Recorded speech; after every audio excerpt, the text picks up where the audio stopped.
এখন যেগুলো চলছে তৃণমূল কংগ্রেসে, মমতা ব্যানার্জি মহাশয়া তো অনেক আগে বলেছে যে এইগুলো দুধ দেয় তার লাথি খাবো, অর্থাৎ দুধেল গাই বানিয়ে দিয়েছিল।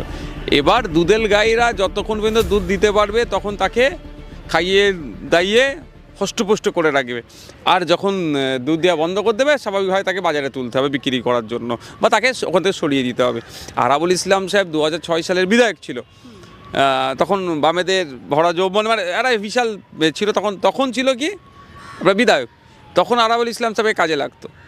আরাবুল ইসলাম সাহেবকে ক্রমশ এখন কোণঠাসা করা হচ্ছে, ওনার সময় হয়তো আর রাজনীতিতে ওনার কাছ থেকে তৃণমূলে নেওয়ার আর কিছু নেই, ওই জন্য দূরে সরাচ্ছে এখন, তার পরিবর্তে শওকত মোল্লা সাহেবকে প্রমোট করছে। আমি ওকে একটা পরামর্শ দেব যে 2021-এ ভাঙড়ের মানুষকে বোকা বানিয়ে ধর্মীয় ভাবেগ তৈরি করে 2021-এ জিতেছিল।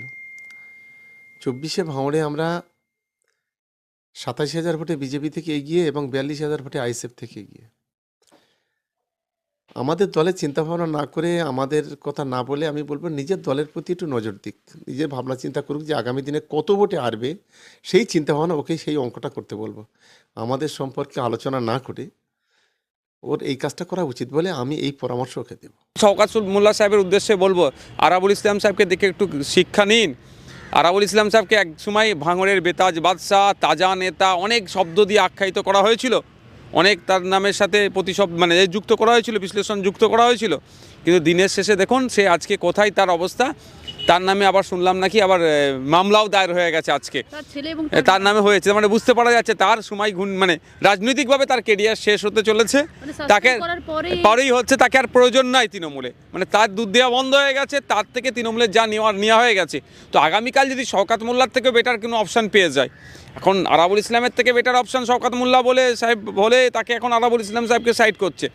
আগামীতে যদি আরও বেটার অপশান পাই শওকত মোল্লা সাহেবের থেকে বড় কিছু, তাহলে শওকত মোল্লা সাহেবের অবস্থাই আরাবুলের মতো হবে আজকে যেটা আরাবুল সাহেবের হচ্ছে। তো শওকত মোল্লা সাহেবকে বলবো ক্ষমতার অপব্যবহার করবেন না।